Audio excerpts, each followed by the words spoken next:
everyone, I'm Ornella Hernandez with Web3 TV, and I'm at the Bitcoin Dubai Meetup this Saturday evening. Joining me is one of the attendees, Pooja. How are you tonight? Thank you, I'm very good, and thank you for having me. Well, I wanted to know why you're spending your Saturday evening at a Bitcoin Meetup.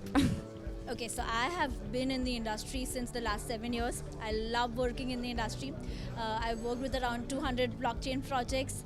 I'm basically running my own company called Narrations, and we're helping them serving content and marketing needs for all the Web3 projects. I've worked with good companies like Binance, Ledger, basically helping them meet their content needs. So yeah, I'm spending my Saturday evening because I love working in the industry. And then how did you get into the industry in the first place? What made you want to work in it? That's a little unconventional story, to be honest. So basically, I have a civil engineering background, nothing related to tech or something. I just started reading about Bitcoin and blockchain back in 2016. I loved what Bitcoin and the technology is, but at that point of time, I also found that there weren't many sources explaining, like education-wise, what the potential of technology is, what this technology can do for different industries. So I started my own blog, and that was purely meant to be an educational blog. I wrote around 50-60 articles, and I just wanted to explore what blockchain is, what crypto is, how can you use it, what does the future look like, stuff like that. So it started as a way to educate yourself, basically. And that Yeah. eventually happened, yeah. It's true. Did you invest at all in Bitcoin or other crypto at the time?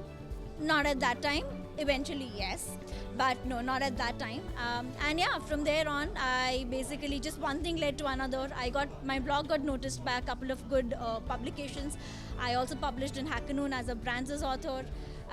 And then, like I said, one thing led to another, and 7 years later, here I am. So. Okay, so then what's been maybe like your biggest takeaway from all these roles and all these companies that you've advised and helped with content? What do you think is like maybe the biggest challenge that you see companies facing in the industry today when it comes to content and marketing and all that?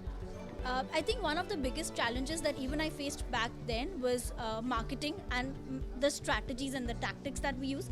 So basically Web3 marketing is very different in terms of, and there are a lot of factors that play into role, right from community, content marketing, etc.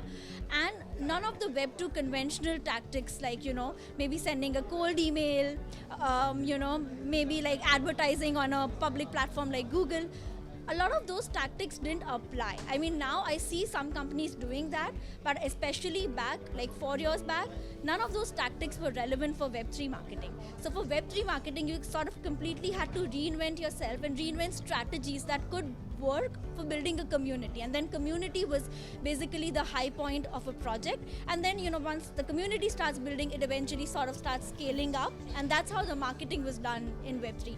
That has been my biggest challenge, takeaway, and also a lot of learning and opportunities that I've had from that sort of strategies. So you mentioned community, and I know community is a big part of the industry, but what does it really mean to be part of a crypto community or a Web3 community to you?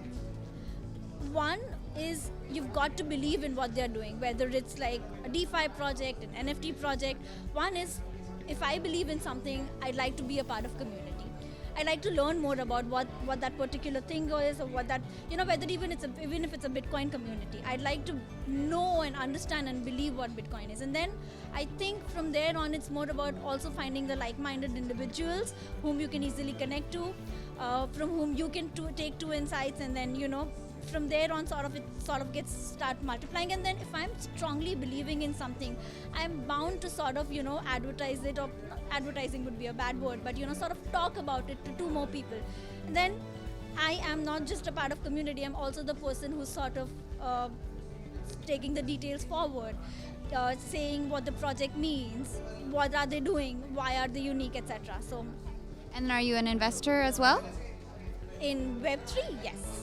In cryptocurrency or in NFTs or other, yeah? What do you like the most? Okay, so one of my prized possessions is a Clonex. It's from RTFTT, and yeah, that's an NFT which I really like. It sort of little bit defines me. That's what I feel. So yeah, that's one of my most prized valuations. The Clonex avatars, I have to say, are pretty cool. That's awesome that you're a part of that community. Tell me a little bit more about Artifact and maybe what the benefits are as a holder. Well, Artifact one is, of course, I wanted to be a part of that entire, how they've displayed their project, how they've run their Discord and stuff like that. So that is what interested me at first, and then I think over the years how RTFKT has evolved. Like for example, you had to have a vial, and then what was the use case of a vial? Then you had to have an avatar, what that avatar is going to do in a 3D sort of entire room, how you can build your entire little metaverse, how you can have your personalized individualization in a virtual world, and that is what really clicked me at that point of time. Okay, that's awesome. And then what else excites you about the space besides marketing and NFTs or anything else that you're passionate about? To be honest, learning. So I think I've worked 7 years in the industry, and even not one day has been the same. There was always something new to learn, whether it was about reinventing, like I said, like Web3 strategies, whether it was learning about a new like mini technology like DeFi, NFTs, layer 2 blockchains. So I think learning has been a vital part of what I'm doing and why I'm enjoying so much, because there's always something new to learn. There's always something that's happening in the industry, whether it's regulation-wise, whether it's new projects, whether it's retail traders jumping into the industry, whether it's some big organization like Grayscale talking about, or like BlackRock talking about Bitcoin. So there's always something new happening, and Lots of news every day. even in the bear market, I think there has always been lots of news. Any resources that you can recommend to someone who's looking to learn more about the industry? Well, I like reading articles on A16Z, their blog, their specific blog, which of course talks about a lot of things like healthcare, crypto, Web3, artificial intelligence, and I particularly like their podcasts and their articles about crypto, Web3. I feel like they have a lot of in-depth insights that a user can gain. So yeah. All right. Well, thank you so much for your time tonight, Pooja. Thank you so much.